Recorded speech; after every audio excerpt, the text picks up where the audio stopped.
Intégral Placement, idée de fonds. Et chez Morningstar, on retrouve Valerio Baseli. Bonjour Valerio.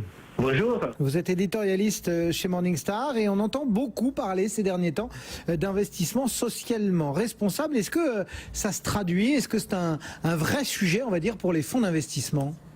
Oui, absolument. L'intérêt vers les investissements ESG, c'est-à-dire les fonds qui suivent des critères environnementaux, sociaux et de gouvernance, continue de croître.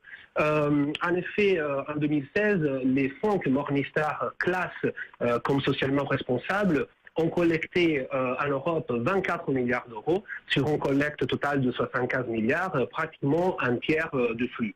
D'ailleurs, la recherche académique suggère de plus en plus une corrélation entre gestion socialement responsable et croissance à long terme.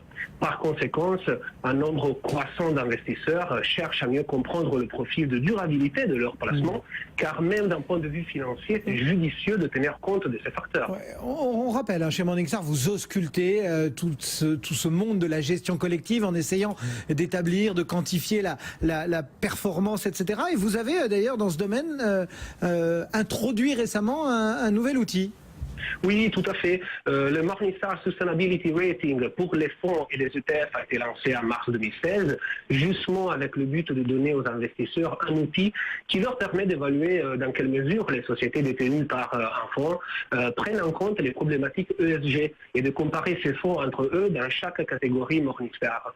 La note est calculée automatiquement sur la base des portefeuilles des fonds et va de 1 à 5 globes, 5 globes étant évidemment la meilleure note. Outre le profil de durabilité de chaque société, la note évalue aussi les controverses qui pourraient influer négativement sur la société, comme par exemple le fait de tricher sur les déclarations de niveau de pollution de certains modèles de voitures. Alors, il est important de souligner que cette note de durabilité ne doit pas être utilisée de façon isolée. Il s'agit d'une mesure qui ne regarde pas du tout la performance financière et ne décrit pas un processus d'investissement. Mais pour les investisseurs sensibles aux critères ESG, on peut l'associer par exemple à la notation des analystes Morningstar pour avoir une vision plus complète de ces fonds. Justement, faites-nous cette synthèse-là, donnez-nous quelques exemples en puisant dans votre base de données de fonds qui conjuguent un peu le meilleur des deux. Écoutez, si on regarde l'univers action européenne, actuellement il y a 7 fonds qui affichent à la fois une note des analystes très élevée et en même temps un sustainability rating particulièrement positif. Je vous en propose 3 aujourd'hui.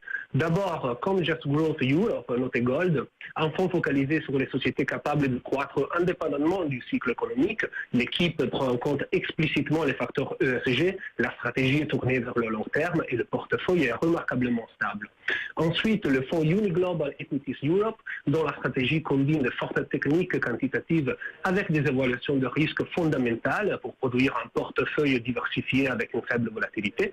En plus, récemment, l'équipe a introduit un suivi des sociétés les plus émettrices de CO2 pour limiter leur poids. Il est noté Gold aussi. Enfin, le fonds Alliance Europe Equity Growth, un produit qui privilégie la recherche d'une forte croissance structurelle et d'entreprises de haute qualité. Bien que le fonds ait été parfois parmi les plus volatiles de la catégorie, la performance est parmi les meilleures à long terme et également d'un point de vue ajusté au risque, il est noté Silver. Eh bien voilà quelques exemples pour parler de ces critères ISR, ESG comme on dit désormais. Merci beaucoup Valerio Baseli depuis Morningstar.